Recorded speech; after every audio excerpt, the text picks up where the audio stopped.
নমস্কার, আদাব, আসসালামু আলাইকুম। বিশ্বাস অ্যাগ্রো থেকে আরেকটি শর্ট ভিডিও নিয়ে আসলাম আপনাদের জন্য। সেটা হচ্ছে আমাদের মলা মাছ ধরা। আমাদের ঘরে যদি খাবার মানে মাছ যদি না থাকে খাওয়ার জন্য, তখন আমাদের প্ল্যান হয়ে যায় বা কী রান্না করবে প্ল্যানে আসলেই যদি কোনো কিছু না থাকে সেই ক্ষেত্রে আমরা মলা মাছ ধরে ফেলি। একটা দুইটা খাও দিলেই আমাদের মলা মাছে পরিপূর্ণ হয়ে যায়। মানে খাওয়া হয়ে যায়, একবেলা দুই বেলা বা তিন বেলা খাওয়া যায়, 1-1.5 কেজি মাছ উঠে একটা। তো ওরে বলতেছিলাম যে দাদা তুই একটা খেয়াও দিলে পর দেখি কিছু মাছ ওঠে নাকি। ঘরে রান্না করার কিছু নাই, যে রান্না করে দিদিও বলতেছিল যে ঘরে রান্না করার কিছু নাই। তো পরে আমরা একটা খেয়াও দিলাম, তো একটা খেয়াও দিয়ে জাল তোলা হবে। তো একটা খেয়াও দিয়ে জাল তুললে তাতেই আমাদের 3-4 জনের সংসার, তো আমরা 3-4 জন মানুষ বাড়িতে, তো 5 জনই খাই, তো হয়ে যায় আমাদের।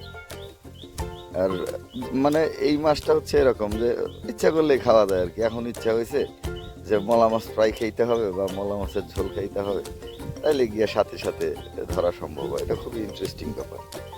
এই যে প্রায় 1 থেকে 1.5 কেজি মলা মাছ উঠছে একটা খেয়ে। তার মানে কি আর তো ধরার দরকার নাই, যে একটা খাওয়া দেওয়া হয়েছে, পর্যাপ্ত মাছ উঠছে একটা পরিবারের জন্য খাওয়ার জন্য। তার মানে সবাই পুকুর থাকলে মাছ ফেলবেন, এরকম মাছ ধরে ধরে খাবেন, ভীষণ মজা কিন্তু।